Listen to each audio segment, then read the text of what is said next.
और आपको ये बताएं कि स्मोक तदारुक मुहिम के दौरान CTO लाहौर की जानिब से बड़ा फैसला सामने आ रहा है। कहा जा रहा है कि अब धुआं छोड़ने वाली गाड़ियों के ड्राइवर्स का लाइसेंस भी मुअत्तल या मनसूख किया जाएगा। ड्राइविंग लाइसेंस के साथ रूज परमिट भी मुअत्तल हो जाएंगे। इसके अलावा इंसानी सेहत अवामी तहफ़्फ़ुज़ के लिए सख्त इक़दाम उठाना होंगे। ये भी CTO लाहौर की जानिब से वाज़ेह किया गया है। इसी पर मज़ीद बात करेंगे। खुर्रम मलिक हमें ज्वाइन कर रहे हैं। खुर्रम, क्या इक़दाम उठाए जा रहे हैं इस हवाले से?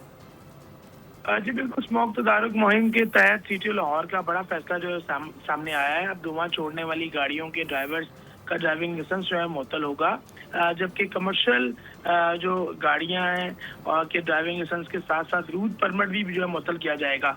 इंसानी सेहत और अवामी तहफ़्फ़ुज़ के लिए सख्त इक़दाम जो है वो उठाने होंगे, जबकि बगैर तरपाल मिट्टी रेत वाली ट्रॉली डंपर्स का शहर लाहौर में दाखिला जो है बंद है। खिलाफ वर्जी पर 1013 मुकदमा जो है वो दर्ज करवाए जा चुके हैं, जबकि शहर के 12 दाखिली और खारजी रास्तों के अलावा 45 स्पेशल टीमें जो है वो तैनात कर दी गई हैं। जबकि रवा माह धुआं छोड़ने पर 3639 आलूदगी का बाइस बनने वाली 2145 गाड़ियों के खिलाफ जो है वो कार्रवाई अमल में लाई गई है। इसी तरह क्योंकि जाहिर है आगे आलूदगी फैलाने वाली गाड़ियों के खिलाफ जो है वो क्रैकडाउन का आगाज किया गया और CTO लाहौर का सख्त हुक्म जो है वो सामने आया है। तमाम ऐसी गाड़ियां जो हैं उनके खिलाफ जो है वो सख्त कानूनी कार्रवाई भी अमल में लाई जाएगी और लाइसेंस जो है मुअत्तल किया जाएगा। ठीक है, आगाह करने के लिए बहुत शुक्रिया आपका खुर्रम।